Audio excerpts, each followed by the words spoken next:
Hi, my name's Caroline. This is my reflective speech on my group's project about rising tuition costs in higher education. So to start, our team worked hard to establish ethos or credibility by maintaining a consistent and informative tone throughout the project. We used scholarly and credible sources, integrated real student voices throughout our survey, and presented ourselves as relatable yet knowledgeable peers. Our persona was that of concerned advocates, students who are personally affected by tuition hikes and want to see change. This helped us come across as both trustworthy and approachable. For pathos, or emotional appeal, we shared our own financial stories, how tuition costs have personally impacted our lives. These anecdotes were powerful because they were honest, vulnerable, and relatable. We believed this emotional connection would resonate strongly with other students, and from the feedback we received, it did. In terms of logos or logical appeal, we focused heavily on clarity and structure. Our Instagram format broke down a complex issue into digestible pieces. We guided the audience through the problem, background context, root causes, a counter-argument with rebuttal, and practical solutions. We incorporated both qualitative and quantitative research, including statistics, quotes, and real-life stories to support our message with evidence. Visually, we made intentional rhetorical choices. We used a clean layout, attention-grabbing but appropriate color schemes, and relevant images.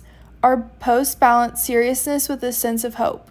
We also created infographics and polls to make data easier to absorb and visually engaging. However, as I'll explain in the second half of this speech, there is room for growth here.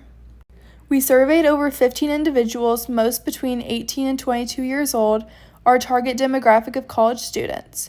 We distributed our Instagram project and the survey via text messages and social media links, aiming to maximize reach. Overall, the survey results confirmed much of our self-analysis. Most respondents identified the project's purpose accurately, to educate students on the tuition crisis and present realistic solutions. Many found the topic, captions, and arguments compelling. This was encouraging and showed that our messaging and use of logos and pathos worked. However, a few key findings gave us insight into areas for improvement. First, while the argument was strong, our visual content didn't stand out as much. Several respondents said they wanted more visuals, such as charts or infographics, and others noted that the call to action wasn't clear enough. For example, 16.7% of respondents said they didn't know how to take action based on our project, and another 33.3% said they maybe could, but needed more direction. This showed us that while we successfully educated our audience, we fell short on empowering them with actionable steps. If we were to do this project again, we would absolutely focus on improving that. We'd include clear calls to action, step-by-step guides, and even links to petitions or resources.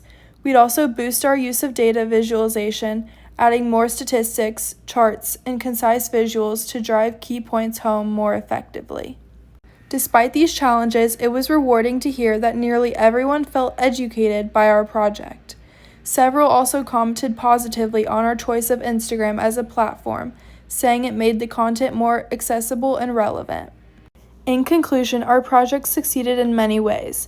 We connected emotionally with our audience, made a clear and logical case, and used a relatable voice to advocate for students. Our survey confirmed that we communicated our message well, though it also highlighted where we could grow, mainly in visual design and actionable next steps. I'm proud of what we created, and if we were to do it again, we'd take the feedback to heart and aim for even more engagement and effectiveness. Thank you so much for your time.